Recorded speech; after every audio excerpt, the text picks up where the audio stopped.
नमस्कार, welcome to daily affairs. मैं हूं ज्ञानेंद्र द्विवेदी।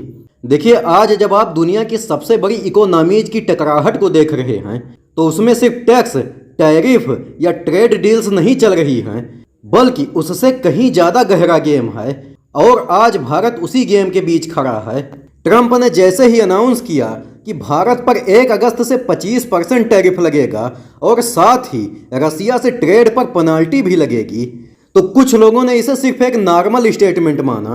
लेकिन रियलिटी यह है कि यह सिर्फ एक स्टेटमेंट नहीं है, यह एक स्ट्रेटेजिक मैसेज है, एक पॉलिटिकल चाल और भारत के लिए एक बहुत क्लियर वार्निंग भी।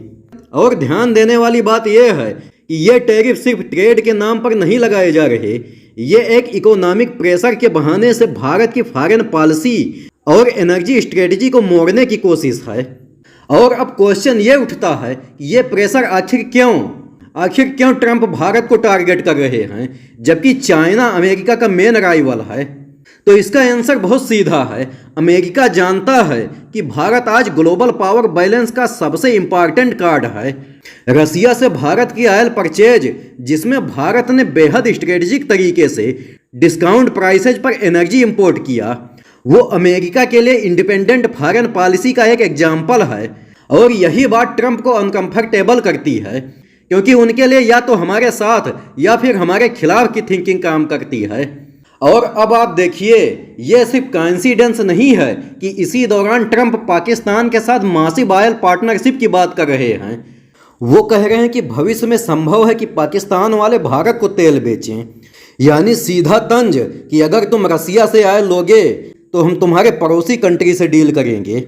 एक साइड रसिया से रिलेशन पर पेनाल्टी और दूसरी साइड पाकिस्तान को रिवार्ड।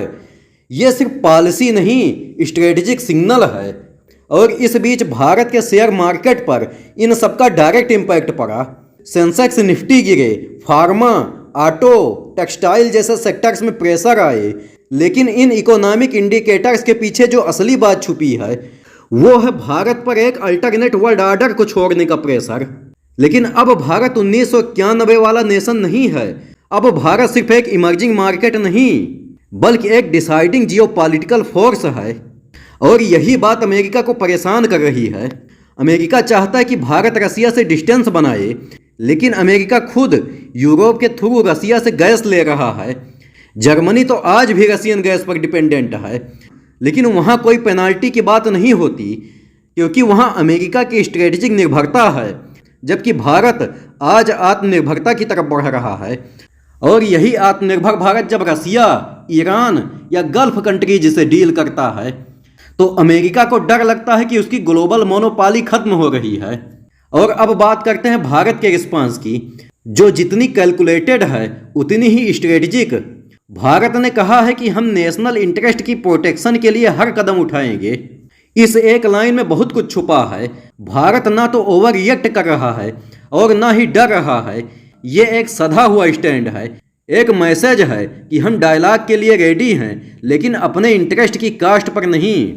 और यहाँ पर अमेरिका के अंदर के एक्सपर्ट भी ट्रंप के इस बात को बहुत सीरियस नहीं मान रहे हैं। इन्वेस्टमेंट स्ट्रेटेजिस्ट बेसेंट ने क्लियर कहा, नॉट टू पैनिक, यानी ये यूएस की टेम्पररी स्ट्रेटजी है, कोई लॉन्ग टर्म पॉलिसी नहीं। खुद अमेरिका के वित्तीय जानकार मानते हैं कि ये रुख अस्थायी है। लेकिन भारत के लिए यह टाइम टेम्पररी रिएक्शन देने का नहीं है, बल्कि लॉन्ग टर्म स्ट्रेटजी बनाने का है। और वो स्ट्रेटजी क्या हो सकती है? तो पहला है, भारत को अपने मल्टीपल ट्रेड अलायंसेज को और स्ट्रांग करना होगा। रसिया, गल्फ कंट्रीज, एशियन, अफ्रीका, हर जगह भारत की प्रेजेंस है और यही डाइवर्सिफिकेशन हमारी ताकत है। दूसरा, भारत को अमेरिका से डायरेक्ट टकराव नहीं लेना है, लेकिन उसे क्लियर और प्रोफेशनल तरीके से ये शो कराना होगा कि भारत कोई जूनियर पार्टनर नहीं, बल्कि एक इंडिपेंडेंट स्ट्रेटेजिक फोर्स है। इस देश की फॉरेन पॉलिसी वाशिंगटन या ब्रुसेल्स से डिटेक्ट नहीं होती। और तीसरा, भारत को डोमेस्टिक लेवल पर उन सेक्टर्स को रीइंफोर्स करना होगा जो टैरिफ के इम्पैक्ट से बचे रह सकें, चाहे वो टेक्सटाइल हो, फार्मा हो या ऑटो। इन सेक्टर्स की प्रोडक्टिव कैपेसिटी, इनोवेशन और एक्सपोर्ट डाइवर्सिफिकेशन पर दोबारा फोकस करना होगा। और सबसे इम्पॉर्टेंट बात, हमें इंडियन पब्लिक में कॉन्फिडेंस बनाए रखना होगा। अमेरिका की थ्रेट से ना हम पहले दबे थे, ना अब दबेंगे। हम वो नेशन हैं जिसने रसिया से ऑयल खरीदकर अपने देश में इन्फ्लेशन को कंट्रोल किया और अपनी एनर्जी सिक्योरिटी को बूस्ट किया, और वो भी तब जब पूरी दुनिया क्राइसिस में थी। तो जब आप 1 अगस्त को अमेरिका की टैरिफ पॉलिसी लागू होते देखेंगे तो ये याद रखिए कि ये सिर्फ एक ट्रेड मूव नहीं, ये ग्लोबल पावर स्ट्रगल का एक चैप्टर है, और भारत इसमें सिर्फ ऑब्जर्वर नहीं, डिसाइडर है। अमेरिका जब अपनी टैरिफ पॉलिसी से वर्ल्ड को कंट्रोल करना चाहता है तो उसे यह समझना होगा कि भारत अब वो नहीं रहा जिसे किसी की परमिशन की ज़रूरत हो। ये भारत अब पॉलिसी फॉलो नहीं करता, ये खुद पॉलिसी बनाता है, और यही न्यू वर्ल्ड ऑर्डर की शुरुआत है जहां भारत अब मोहरा नहीं, एक प्लेयर है। वीडियो के अंत में मैं आपसे एक क्वेश्चन पूछूंगा कि भारत की सबसे लंबी अंतर्राष्ट्रीय सीमा किस देश के साथ है? ए पर है चाइना, बी बांग्लादेश, सी पाकिस्तान और डी नेपाल।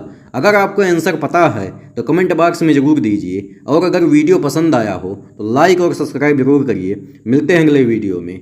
जय हिंद।